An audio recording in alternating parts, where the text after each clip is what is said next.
Hi, it's Ricky of Moshville Times here once again. Now, tonight I'm delighted to welcome back South Dakota-based death metal band Angerot. Tonight we've got Bill on bass, we've got Chad on guitars and vocals, and we've got the lead guitarist Jason. So first of all, before I say anything, I'm not an Angerot fanboy in any way, or them, or them. No, I mean, I love talking to bands that I like personally. So it'll be an absolute pleasure talking to you guys again. So how have you been? I think when I look back, it was like 2 years ago this month. So how the hell have you been? We've been good, man. Yeah, it's for us, I think it just feels good to be kind of back with wheels in motion again, making some progress. We've felt like it's been a long time coming, even though 2 years in modern time now is just an eternity. So it feels good to have some fresh meat on the table, I think. Do you know, it's a discussion I have with a lot of my bands. The older generation, not that I'm saying that you're older or anything, is that they like to do albums. They like the beginning, the middle, and the end. They like the package. They like the lyrics and the artwork and everything like that. Whereas a younger generation is just like single, 2 months single, 2 months single. Did you always think that you were going to do another album, or were there discussions whether to release an EP? You just wanted to name it out there again? Because I think it's 3 years since Divine Apostate? Well, we actually did sort of. I mean, we had discussions, and all three of us kind of went round and round about how we were going to do this, because we had talks of doing like a covers EP that we, from some influences and stuff, but we actually tried to fill that void with releasing the reissue for Divine, or the Inversus. So we had some live stuff on there. And then a few other things on there, some remixes and whatnot. But we don't tend to fall. We are old school, and we're old dudes, so we definitely stick to let's do the album. Every time we start thinking about doing an EP, it's like, let's just flush this thing out and do it right. Yeah. You quite happy with it being an album, Jason? Are you along the same thoughts?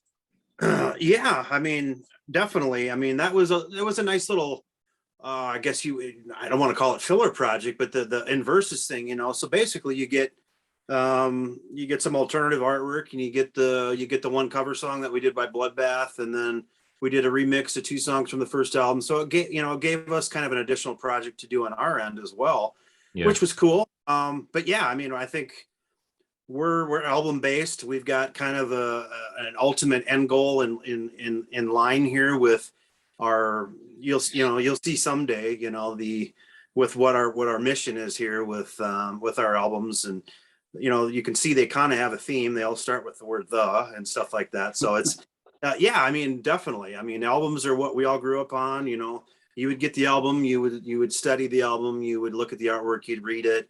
I mean, I'm still that way. I realize some people have grown out of that, but yeah, album based. I think our fans, there's a lot of fans that like death metal and metal in general, they like physical stuff, and they like to look at stuff, and artwork is a big deal, in this genre. And so, yeah, we've been using the same artist now for our 3 albums. So we're going to keep that train going. Well, do you know, Jason, you've answered about half a dozen of my bloody questions there. I don't know what I'm going to ask you now. Time. But Bill, when I spoke to you like a couple of years ago this month, you actually played me some riffs that you had ready for this album. But how does it feel for you then to have the album being released in March through Redefining Darkness Records after all the blood, sweat, and tears that you put into it? How do I feel about it? Yes. Oh, just a long time coming. I mean, we've been sitting on this album for quite a while. It's kind of funny because I saw somebody on Twitter just yesterday say, hey, all you bands getting ready to release an album, put it out now so it can be out next year when you wait for vinyl. And nothing is farther from the truth. We've been waiting. Yeah. I think we sent masters off in February. So, for us, it's just like, let's get this thing out there. And yeah, very excited. I mean, we've had this in the can for a long time, but that also gave us this leading up to it, with the world kind of stopping, gave us time to really flush out these songs and make them exactly how we wanted them and how we're happy with them. Yeah. Yeah. Unfortunately, it does seem to be the way of the world at the moment. But listen, I cannot wait to hear this album. I cannot wait to hear the Profound Recreant. And I was going to ask you about the word "the," how important it is to you. But for me, the Splendid Iniquity, you certainly showed off your Swedish influences in the beginning. But the difference in strength and character of the material for me in Divine Apostate was huge and brought in some American old school influences. But for those that are new to the band then, how would you say the Profound Recreant compares to your early material? And do you think you found the sound that you've been looking for with this new material? Personally, I think it's another step forward for us as far as progressions for Profound. It is going to have a bit of a similar feel to Divine, but it's more robust. It's braver, I would say. We're learning to kind of shed our inhibitions when it comes to concerns of whether something sounds fitting or not. I think we're really getting very comfortable in what we're capable of doing, which then you grow.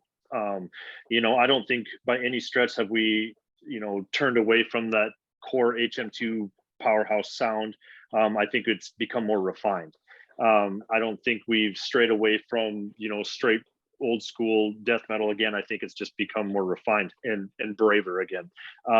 We've implemented a lot of new visions that we've talked about for years that we just didn't know how we would be able to get them into what we're doing. And now I think we're strong enough in that backbone to do so.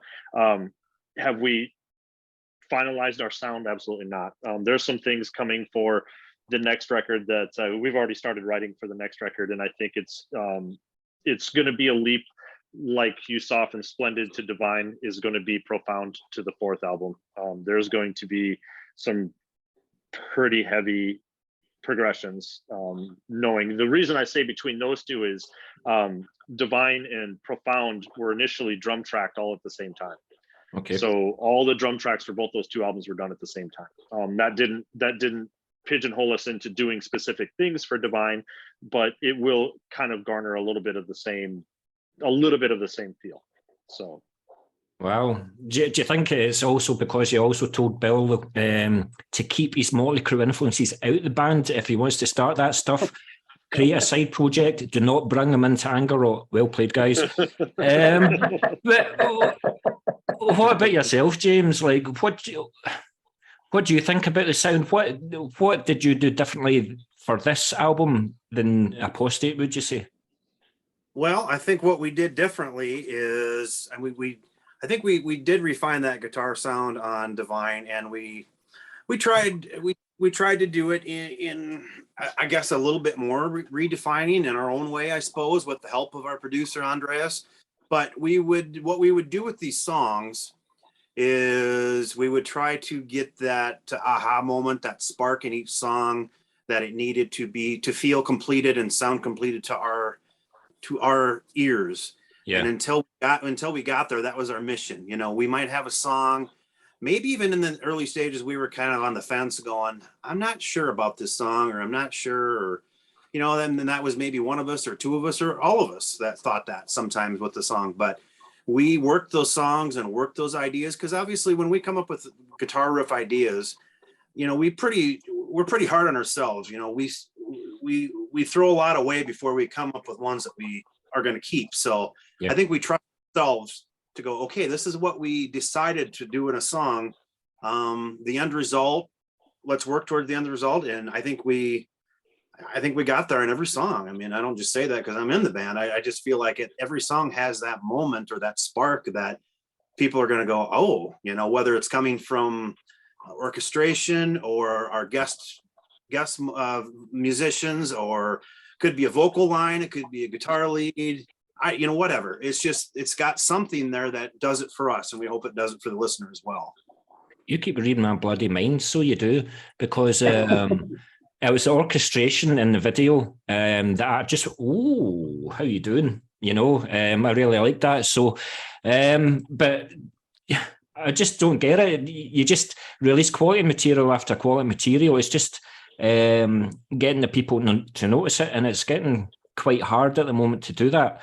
But Bill, I was quite worried about how you were going to top the Divine Apostate, because what was especially pleasing, as I've already said, was the quality of the songwriting.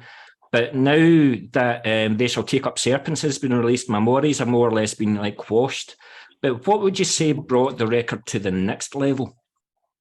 Would you say, was there anything like, I don't know, because of the lockdown, you were in your house for like a year, 18 months, all you could do was really listen to music, or you can pick up the bass or something like that? What would you say? So part of it was having that isolation and having the world shut down. And to go back just for a second for your previous question, having that, on the initial album being such a Swedish death metal, almost a tribute to, that was kind of our mission statement when we started doing this, which was also part of we can do whatever the fuck we want. Yeah. When we started this band, and we chose that on purpose, and then used is it Thomas Skogsberg? Am I saying that correctly? So the producer who produced Left Hand Path, we used on Splendid Iniquity. So it's going to have that sound.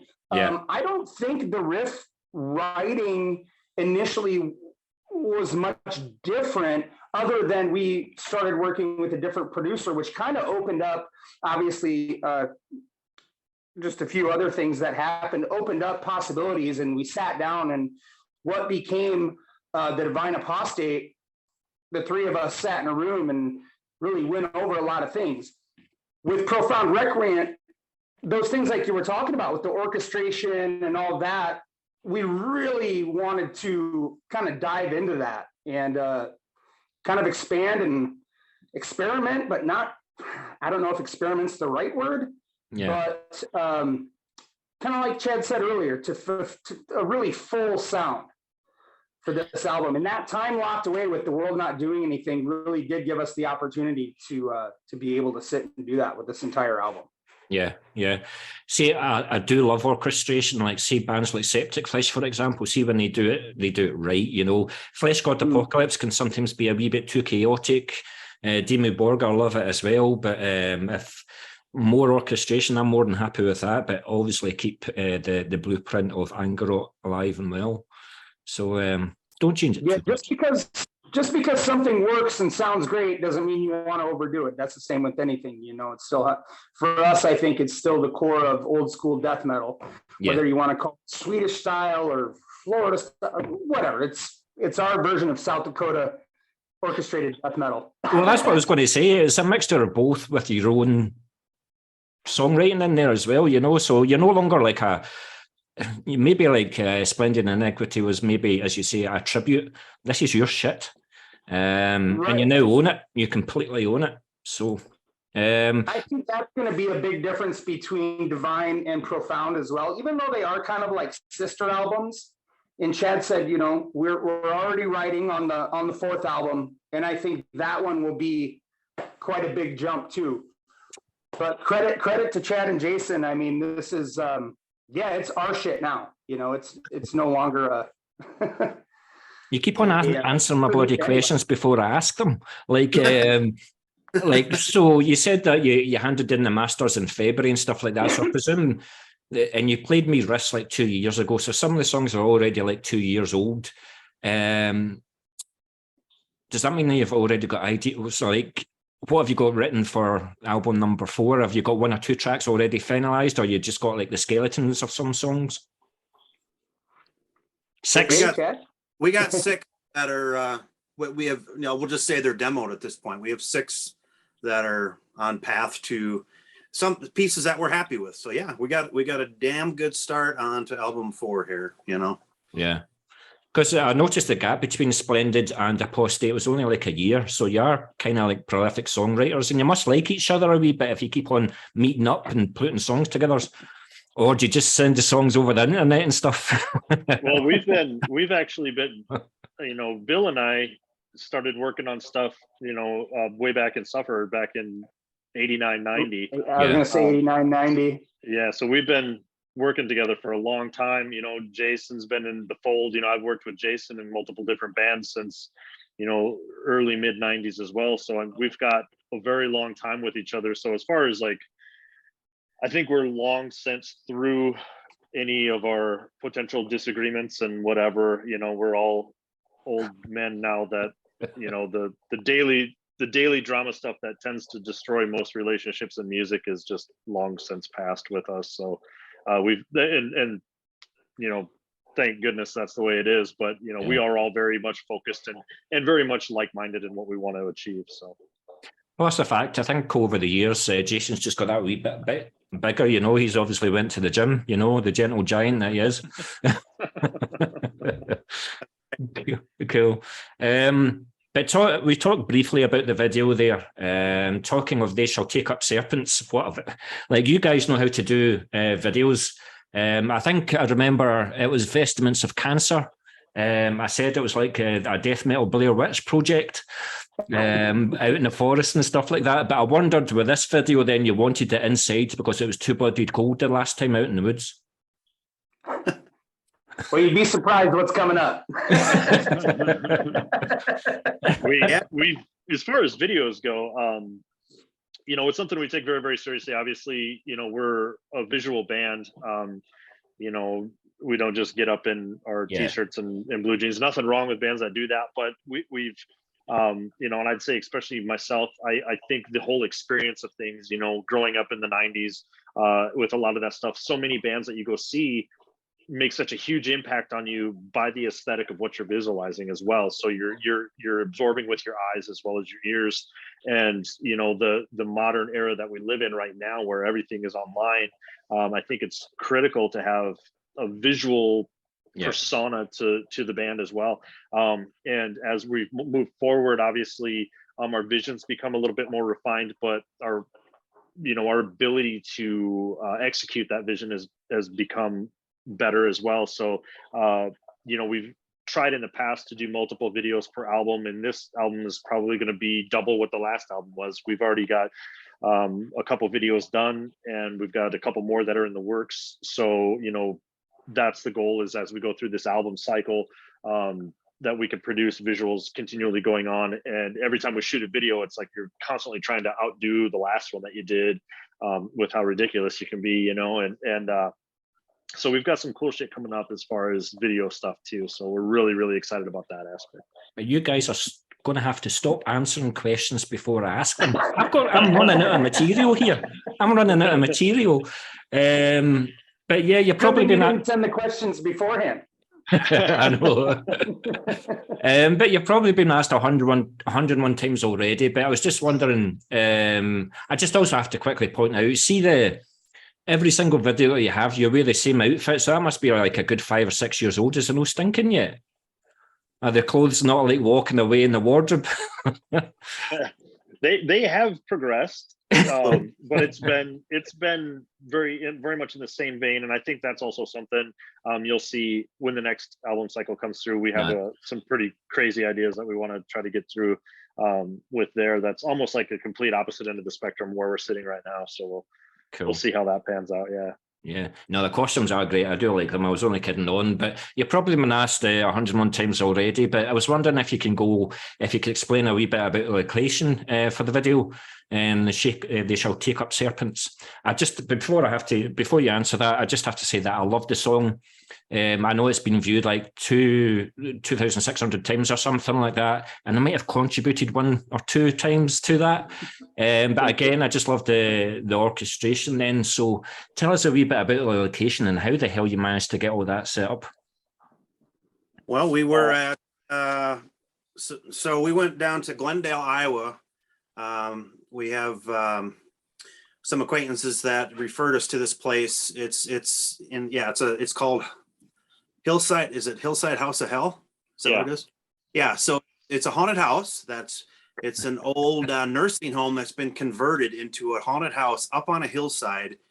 It's like you're rolling into something from a movie set or something like that. It's just, and there's corridor after corridor, and there's room after room, and there's scare after scare, and prop after prop, and it's just the craziest thing. So it's probably freaking haunted, first of all, because it's an old nursing home. And then the room that we filmed in is a satanic church with, it's actually the old chapel So it is the original chapel that they converted over. So all the pews and all that is actually original stuff from the nursing home. So you guys are going to hell. Do you know that? Well, that's only if there is one. Very true.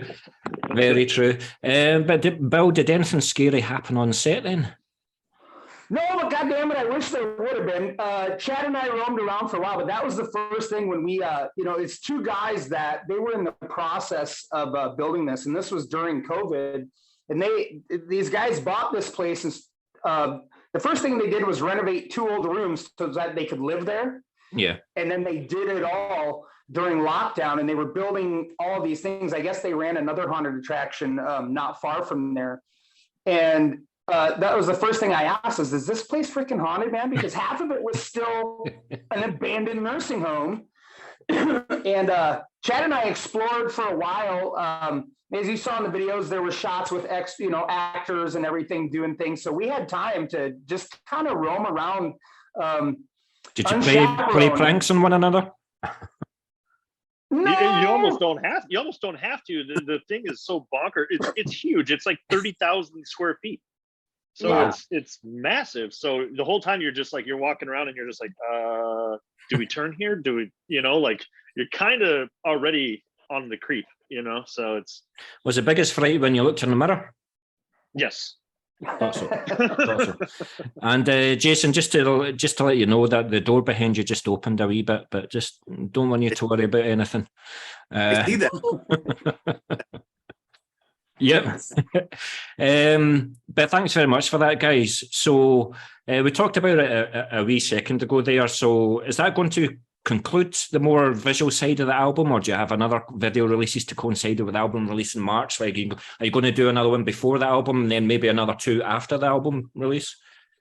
That's the plan. Right now we've got another one. We're going to release just an audio only single coming up here for another track, and then we've got another video for a song called Bastard Creature, which will be coming out as I believe that is going to be pre-release of the album. And then we've got 2 additional videos that we'll be working on that will probably be after the release of the album to just kind of push the cycle a little bit more.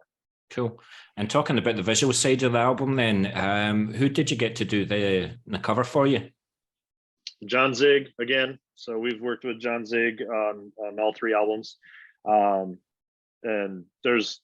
I know Jay kind of touched on it too. There's a good reason why we're sticking with a specific with John. When we first started talking with John on Splendid, it was one of those things where we actually had an entire concept of what we want to achieve right out of the gate. And usually, a lot of times on stuff like that, you look back, you're like, God, I wish we could have thought of that before. And it's something we did think of before this time. So as we keep moving forward, eventually someone's going to figure it out. But no one has yet. So I'm going to do quite a bit of studying here. I'm going to be the first. But everything has a reason. Yeah. But what was I going to say? Like, I'm interested to know, like, what you gave him for him to grow ideas. Like, did you give him the music and the titles and the lyrics, or did you say, this is the band, this is what we want, and you just left him to it, free reign, and this is what he came up with? Or was there quite a bit of tweaking and throwing? Each album gets a little bit more in detailed in my discussions with him. When we first started, I just gave him the album title. And the guy's an amazing artist. So yeah. When it comes to stuff like that, similar with our guest spots, I don't like to tell people what to do. I like to, if I say if we as a group decide we want to work with somebody, we want to work with them because they're good at what they do.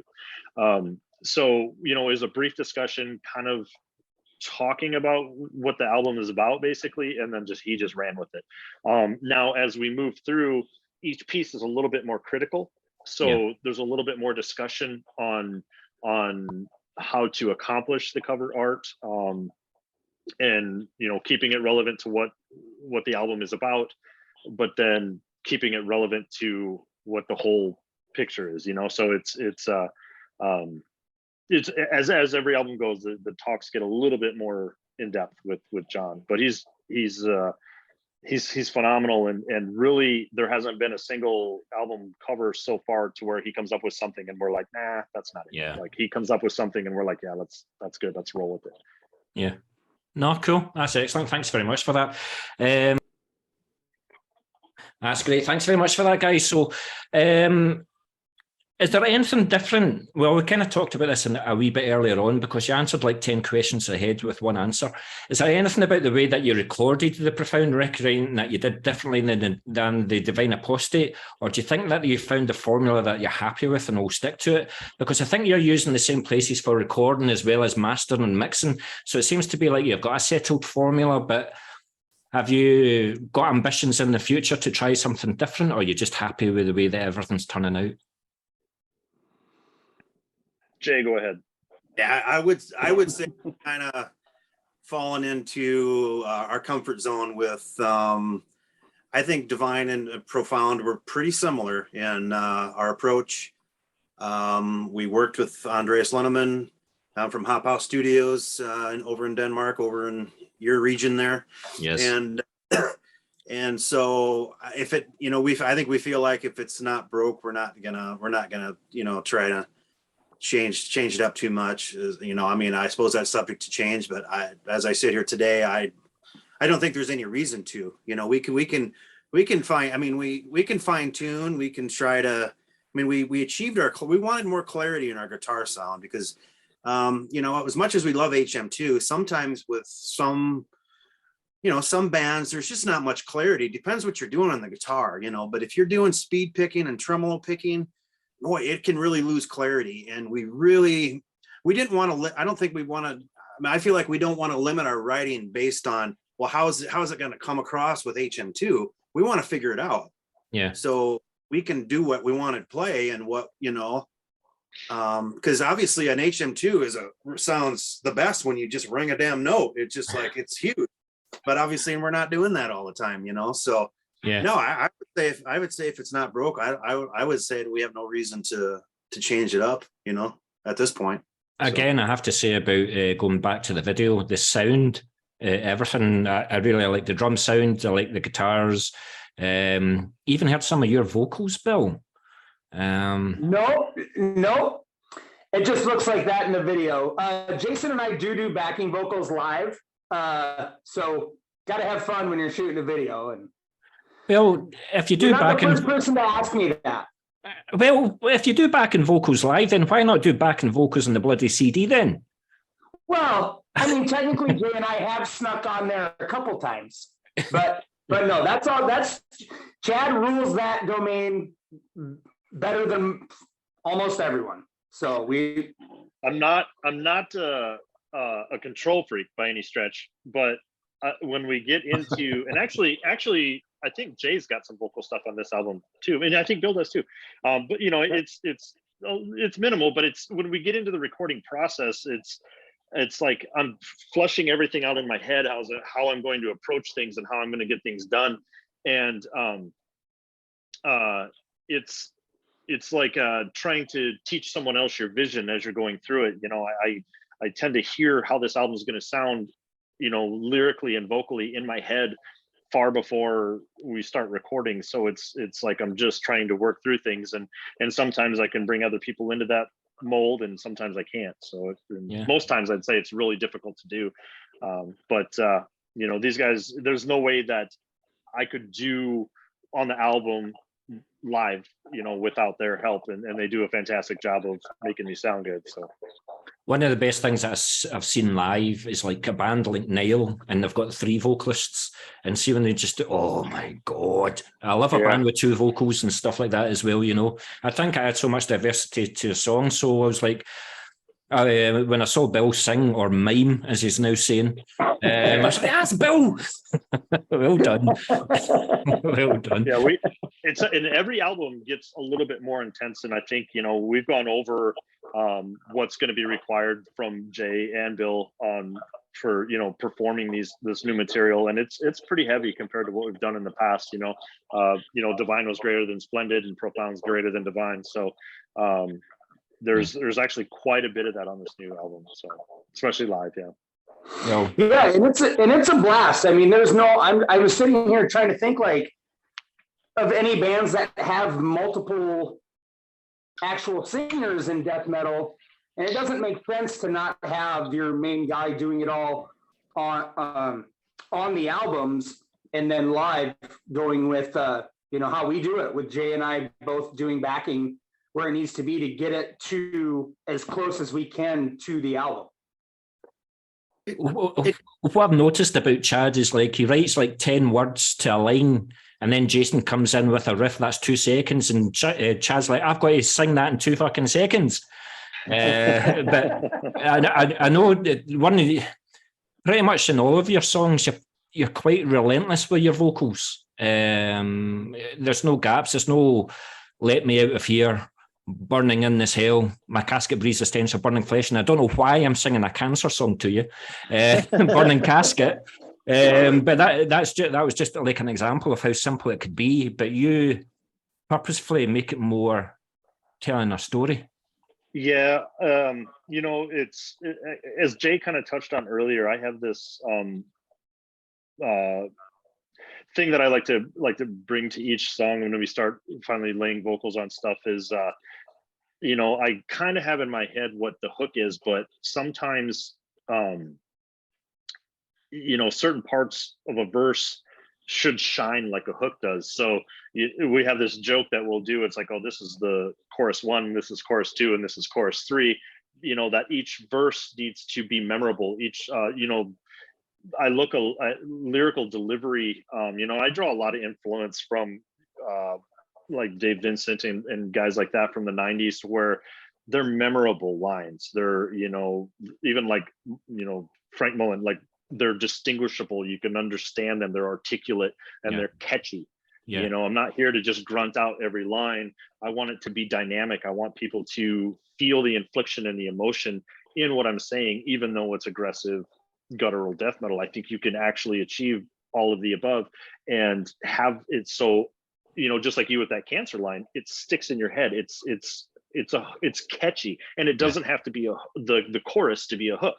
Yeah. Any vocal line can be a hook if it's poetic enough, if it's catchy, if it's delivered in the right way. Yeah, absolutely. That's excellent. Thanks very much for that. But just going back to the recording of the actual album then, how was the recording for you overall? Was it a lengthy process? Was it like 3-4 months, or was it quite quick? Was it 2 or 3 weekends? How was it for you, Bill? Was it quite easy, straightforward? For me? Yeah, the kind of way we record is we predominantly get together once a week, and then we work on what needs to be worked on. If we're working on guitars, if we're working on bass, if we're working on vocals, it's mostly once a week, and then we really sit and focus on it. So it does take some time the way we work. Yeah. But again, we were afforded a lot of time to sit with this album. So yeah. Does the how easy or difficult is it then when negotiating what stays in and what goes out of a song then with all your personal taste in music? Or is it just we know exactly what Angerot should sound like and there's no differences of opinions or anything? I think there's always differences of opinions, but we definitely are on a real similar page, but we're pretty democratically functioning as a unit. If things are in question, the one thing that I think we have as a huge benefit in this band is we like each other's opinions. I think Jason makes me a better vocalist by how hard he pushes me, and a better guitar player. So like when we're recording and stuff, so it's just, I think I'd like to hear what they want to hear as well. I feel if they're telling me what they feel brings the best out of me, then especially in vocal delivery, that makes me a better vocalist by listening.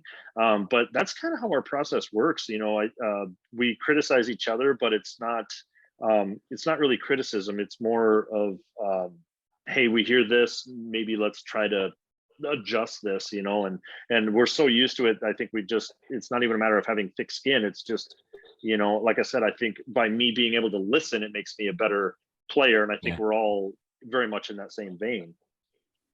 You've started off the second section of this interview the exact same as the first, but answering my next fucking question. Ask it anyways. But what I was going to ask you was about the vocals, because it's drummers, yes, they need a lot of stamina for this type of music to play, but it's particularly easier for the guitarists and the bassists. Maybe I'm wrong there, maybe you want to punch me in the face. But the vocals, when you had 8, 9, 10 songs and you only had a limited amount of time to record them, how did you find that in your throat? How did you keep that in check? I'm actually kind of struggling a bit right now. I'm working on another project that I have with some guys that, you know, what actually was early Suffer stuff, but we're putting out another record, and I'm struggling to get back into shape again. You know, we taken a bit of time off from live stuff and working through getting ready for this cycle. And I think it's part of an age thing as well. You know, when I was in my mid 20s and 30s, you know, I could jump back in and beat myself into shape very quickly. But now, you know, I'm 48 and it's not as easy. You know, I can't believe I'm older than you. Yeah. You know, my mind still thinks I'm 25 years old, you know, and it just takes me a bit more. I'm getting there, but it's good. So I have 3 different vocal projects I have going on, and 2 other ones, and then the new Angerot when we get to that point. So by the time we get to the Angerot record, I should be in 100% ready to go condition for that album. But I've got the Suffer album I'm working on, and then the Empty Throne is going to follow right after that, and then be right on to the Angerot stuff in that chain. So that is what I need really, because it is definitely, if you do not use it, you lose it type of deal, and especially with age. So it isn't easy for me. You know, so that's what I was going to say. Is that like COVID? Was COVID part of the reason as well, because you weren't doing anything like once a week or anything? And so I don't know whether you practice, you sing in the shower or you sing in the car or anything like that. But if you're not using it, then you just lose it a wee bit, as you say. Exactly. You know, you just lose the strength in, you know, depending on how you deliver. You know, some singers are real diaphragm oriented. A lot of what I do is very upper chest and throat based deliveries. So I need to exercise those muscles, because they're not muscles that I use on a daily basis, apart from, you know, talking and yelling at my kids, you know. So I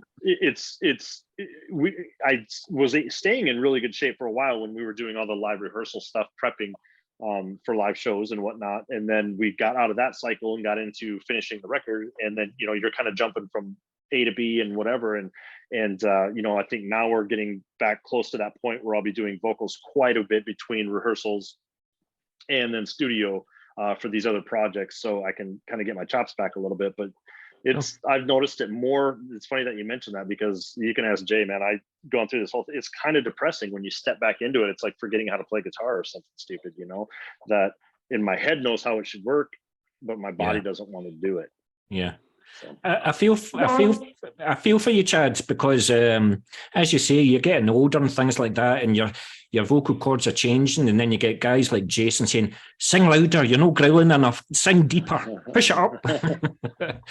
So, you know, the nice thing is, though, we have the luxury to be recording where we're not paying by the hour to record. So. Be it Chad's vocals or whatever just isn't working for that night, we're afforded that luxury to say, well, it's just not going to work tonight. We'll hit it next time, you know? Yeah. We don't have that studio time pressure. Yeah.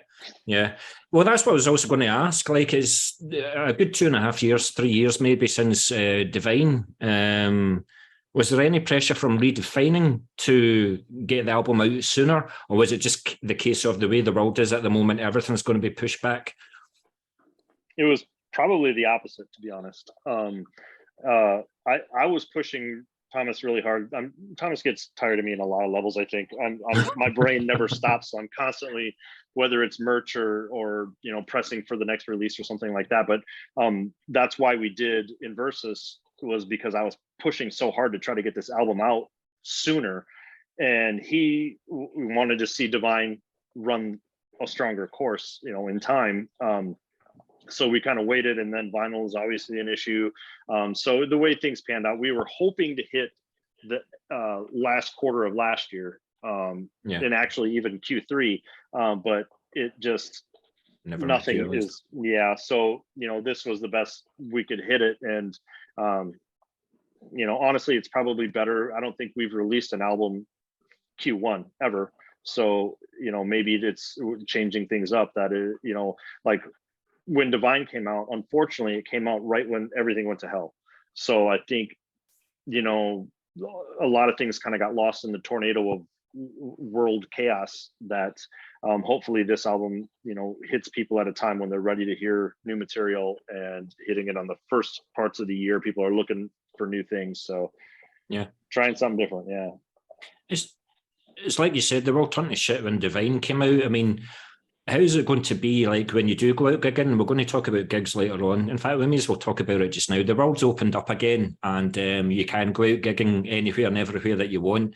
So what are your plans for 2023? But what I'm interested in is maybe you haven't got Divine out your system yet, but you've got a brand new album to promote as well. So it's going to be quite tight as to how you're going to fit and get the right balance in that you want when you're performing a gig. For sure. And, I think every band who's, around for multiple albums runs into the same issue, that there's just, the more releases you put out, we still want to do stuff off Splendid. I love that record. I know everybody else does too in the band. And I don't want to abandon that just because we have new stuff coming out. So it's like trying to pick and choose, which songs are good. And you obviously, want to pull a little bit more from the new record, but people, at what point are they familiar with it enough to do these things? So it's a guessing game, Yeah. So what do you think, Jason? Are you going to have like an album release show, and then you're going to like look at bigger, longer tours, maybe even going further field, or do you think you'll get a couple of festivals? What are you planning? Well, I think we'll just kind of see what happens here. I mean, I would definitely love to get this band on the live stage, and obviously do an album release. You bet. Because we've usually done pretty well as far as like sales and merch sales and stuff when we play live and stuff like that. So absolutely, get out there and get the release date's March 24th. So it'll be here before you know it, and just keep talking about it. And I'm excited. I don't know how much of a touring band Angerot are. I mean, I know that you've all got families and you've all got day jobs and stuff like that, but maybe hopefully, and with the backing of Redefining, you'll be able to get maybe like a 1 week tour or a 2 week tour or something like that, supporting a major act. Because the music that you guys play, I mean, Vestments and Cancer, for example, I'm dying to see that live. You'll just have to come over in Scotland to do that. But you guys definitely need to be out on the road, because as you say, you don't get any money from CD sales anymore. You have to play in front of people, and that's where you'll turn people's heads. But you've got a good label and Redefining for like promos and the backing for the videos and stuff like that. So hopefully it all works out for you, but we'll see. I think we have a never say never attitude, maybe some one-offs, who knows, I don't think we really, we just kind of wait and see and see what we can make work, we do have families and jobs and this stuff, and we love creating music. First and foremost, we love our friendship and the music that we create. And one thing we do have to our advantage is we live in this world of not social media, of the internet is what I meant to say. Where you think about 30 years ago, if you didn't tour, who would hear your music that much? Obviously people seek it out back then too, but you can do so much with the power of the internet and everything nowadays too, that you can really make a mark. And the guest musicians that we get are, they mean a lot to us, and I think people get a kick out of that. Who's, because that's been our thing, and I don't expect that to change. So you saw me sing there, didn't you? Because you mentioned guest musicians. You beat yourself up, didn't you? But again, it's something that Angerot do, and I do like it. You enlisted guest musicians for the album. I know that you've had some idols in the past before, but, well, one hell of an idol here, Andy LaRoque. I mean, he must be, what, early 60s or something? But you cannot deny the influence that he's had on extreme metal over the years. Sammy Duet, Goatwhore, I've loved him since Acid Bath. I've loved to interview him, but I'm too scared to interview him. You should. Sammy's like one of the nicest guys, man. Is he? Yeah, cool. But Steve Tucker as well of Morbid Angel. That's a coup as well. Absolute coup. He's like a giant, absolute giant. But you've also got Simon from, I hate saying this on the radio, is it Baest? How'd you? I just say Beast. Aye. So Bill, what made you go for these guys? And it must have been an absolute honor to have them on the record for you. Well, the way these came about, we got in touch having Snowy on the last record. Yep. Obviously, his connection with Andy. We kind of went that route to kind of get in touch with them. I believe that's how that one worked out. And our producer, Andreas, is the producer of Baest. That band. And we're huge fans of those guys. Yeah. And I think you and I were talking like how well they do over in Europe compared to here is just crazy. I think they're one of those bands that needs to get over here and show the States how fucking awesome they are. But that worked out through the producer, and I had been in contact with Sammy, or Jay and I had, with an Acid Bath thing that we were doing. And it just kind of worked out. And Chad, of course, has just multiple connections from his guitar companies, and he's just been friends with Steve for, I don't know how long, years? Yeah, I mean, probably 12 years, somewhere in there. So yeah. So all of these guys just didn't take much convincing. I mean, I don't know, like Andy LaRoque has played in some of the biggest albums in extreme metal and stuff like that, but why would I want to be on an album from a South Dakota-based death metal band? But you've got the powers of persuasion. With Andy was actually one of the easier ones to work with, not out of personality, but dude's obviously got his shit together.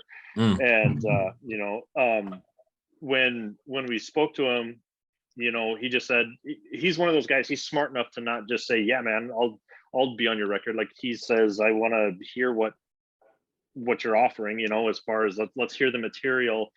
And we sent him 2 tracks that we were working on, and he said, I definitely want to be on this one.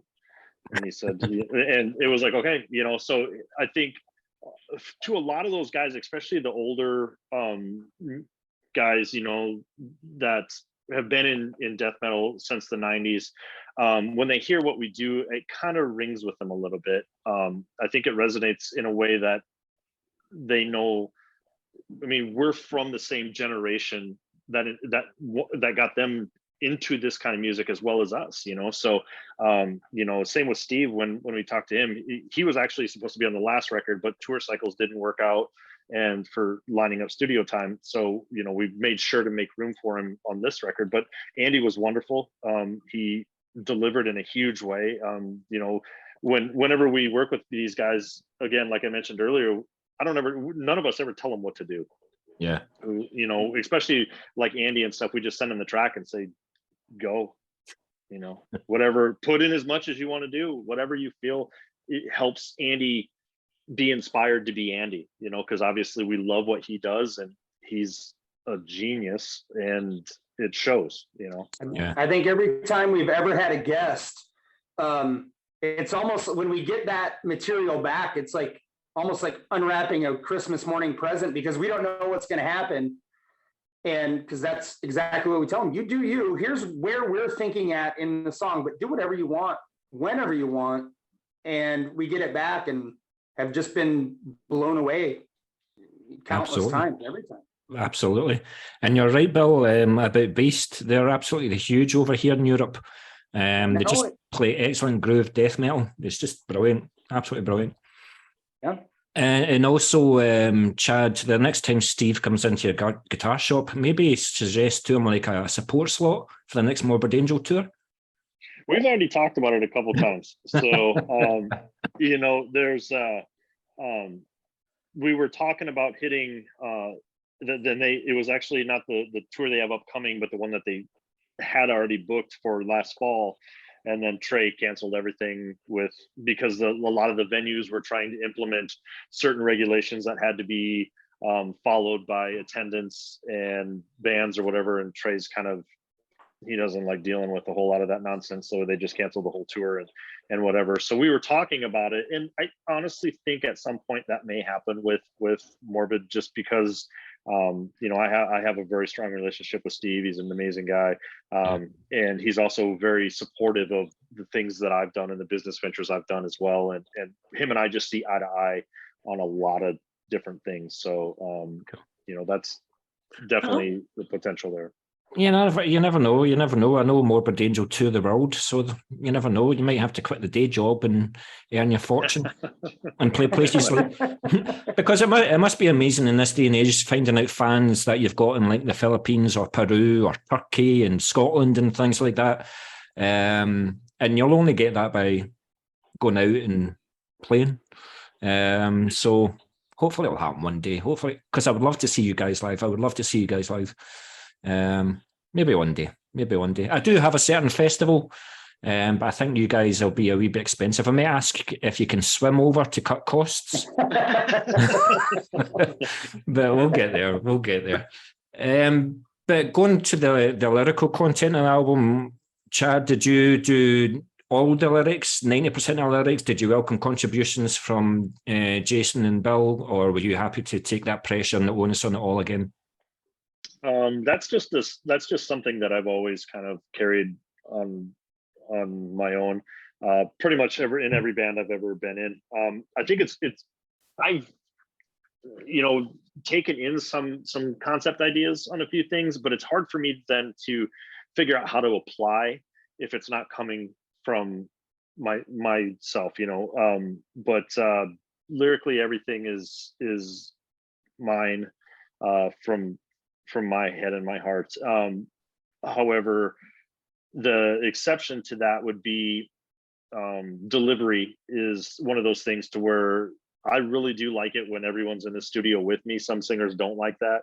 I do like it because I like the feedback, and I do kind of cherish their input on, you know, I hear things a certain way in my head, but maybe that's not the best way sometimes. So, you know, I heed their advice and ask their advice and to help try to get the best product out that I'm capable of delivering. So lyrically, you know, I try to, especially as albums have gone on, I've tried to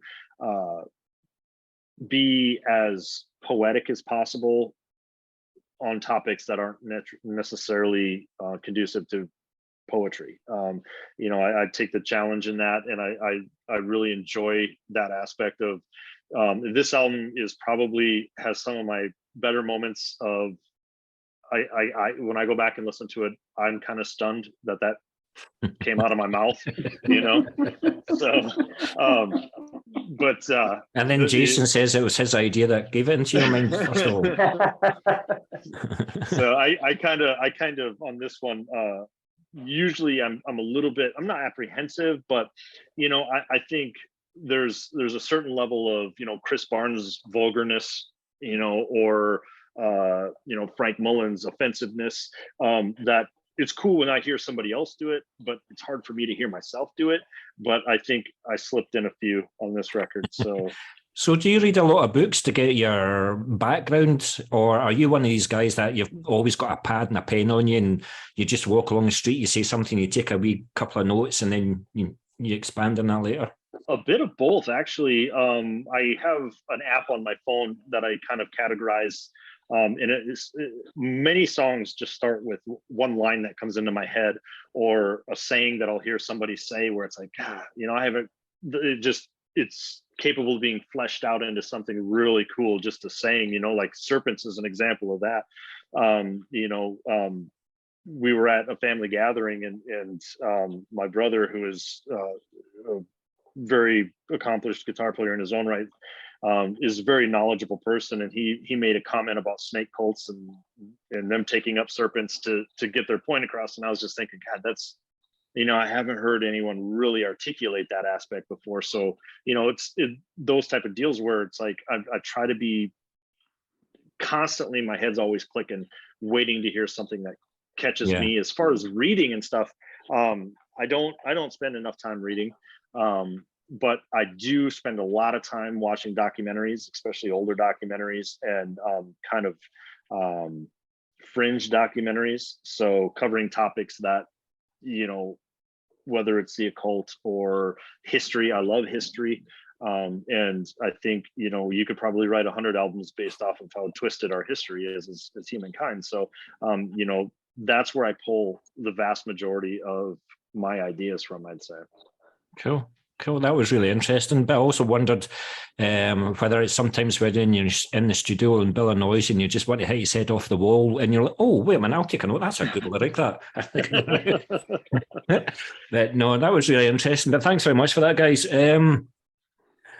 See, to be honest, we're coming to the end of this interview. I'm so eager to hear this album, The Profound Recreant. It's coming out in March through Redefining Records. When I get a hold of it, I'll do my bit for Moshville Radio. I'll certainly review it again for Moshville Times.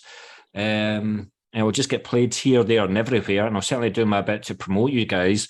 But before we finish, I'm going to ask you one last question that'll probably start another 40-minute discussion, because I'm going to ask you the instruments that you used for the recording of this album. So, may as well go with you, Bill. We'll start with you. What bass did you use? What was your setup? I have used the same bass on all 3 albums. Seen that in the videos.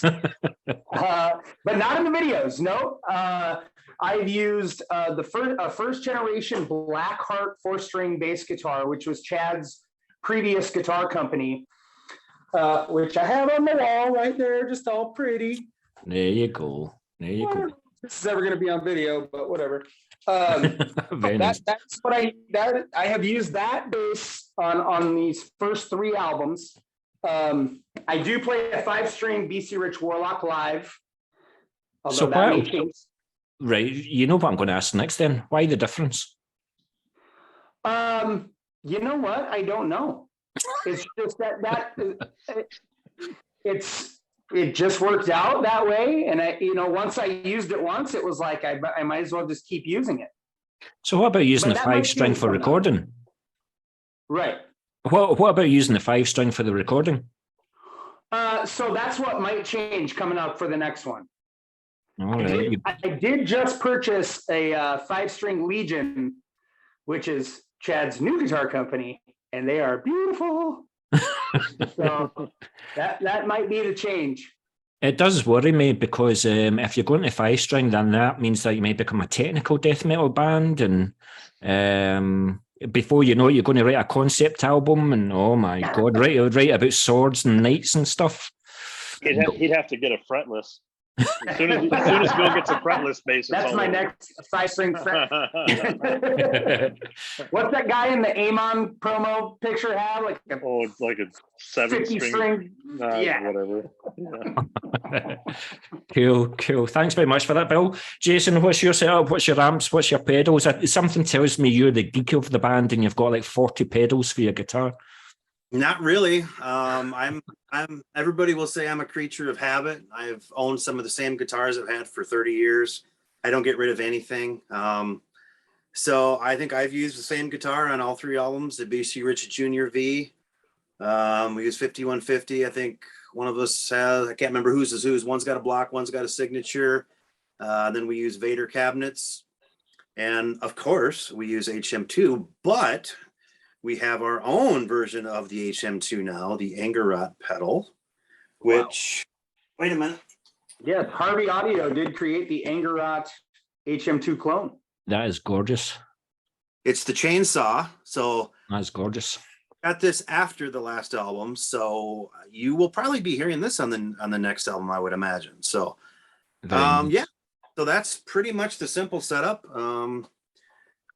Very nice. So what are you going to do? Like, if you were to go out on a week-long tour and stuff like that, will you take 2 guitars with you?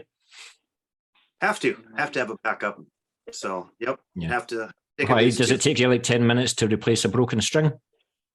Probably with my tremolo system, I would say so. Yes. Cool. Thanks very much for that. So, Chad, do you use a similar setup? You got your own style? What do you use, your amps and stuff for your pedals? I'm super basic. I went down a road a while with a previous band I was in where I got super pedal heavy, and once I started really getting into the Angerot stuff and being a singer and stuff, I can't focus when I've got 20 pedals in front of me. So I just keep it very, very simple. I just, I play my own guitars now. So I own Legion Guitar Company, and I got a couple different Nihilist models that I play. Pretty typical stuff. It's Alder Body neck through, EMG Floyd Rose, all the standards for death metal delivery. And then I run the Harvey Audio chainsaw pedal through an NS2 loop, and for my noise gate to keep that thing in check. And that's kind of the trick that most people, when they're running HM2s, they're very unruly and they're very hard to keep a leash on. Somebody's phone. Bill. It's always the bloody bassist. Right. But and then I use a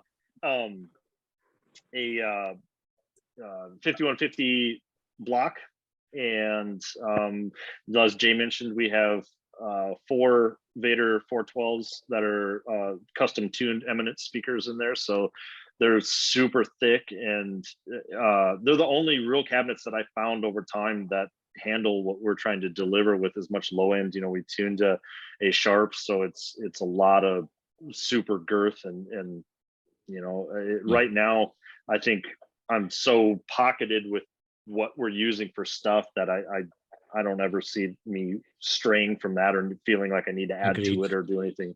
Yeah. From a listener's point of view, agreed. Keep it the way it is, because you've got a brilliant sound. But also with you guys, with you being the vocalist, Chad, like, did you change your microphone setup in any way? Like, did you try out a range of microphones before you were happy with the sound of one of them? Or were you just like, give me an SM50 and I'll fucking sing into it? No, we did shift mics in this last studio session, I think, didn't we, Jay? And I know I just went through it again, and we keep landing back on the same mic, but for the new recordings. But were you just not comfortable with it? It's like a clarity thing. As far as studio goes, it's like you can really tell when you get the right microphone for what your voice is trying to do. It's funny because when I get, this is silly, but like when I get dialed in with the right mic and the right setup in the studio, just talking into the microphone, you can feel it. Yeah. You can feel the depth of everything and know, okay, this is exactly the right microphone before I even start bellowing into it. So Jay knows what that mic is. I just sing into it. I don't know what it is. Yeah, it's a Shure KM something. I can't remember the numbers on it, but yeah. No, cool. Listen, guys. Sexy. That is sexy. We should just lastly mention, we got a new. We are taking pre-orders for the Profound Recreant right now for vinyl. We got two color vinyl. We got CDs. We got some back patches in the store. This is the new album cover right here in back patch form. I just counted them tonight. We have not 1, not 10, not 25. We have 50 different items on our Angerot.com. Well, that's exactly what I was going to ask. Like, where we would get all this stuff then? Angerot.com. It's that simple. That'll take you to our Bandcamp page. And new shirts. We got some old shirts that are on closeout. Not many left, but we still got some cassettes hanging out from the last 2 albums. We got tons of stuff, 50 items. So check it out. Well, I might just have to place an order. I may have to speak to my bank manager first. But that just goes on to a side subject. Like I was going to buy like a shirt from a band. I think it was like $14.99, but it was $29.99 postage. I'm like, you what? So need to see. But yes, I'll definitely be purchasing the album. So very much looking forward to that. And like I said to you, we'll do a bit here for Moshville Times over here in the UK. Play on Moshville Radio, and who knows, I might even want to talk to you again. I'll think about it, but I might talk to you again. No, maybe. You know that will happen. But listen, thanks very much for the interview, guys. Thoroughly enjoyed it. Thank you. No, thank you. No worries.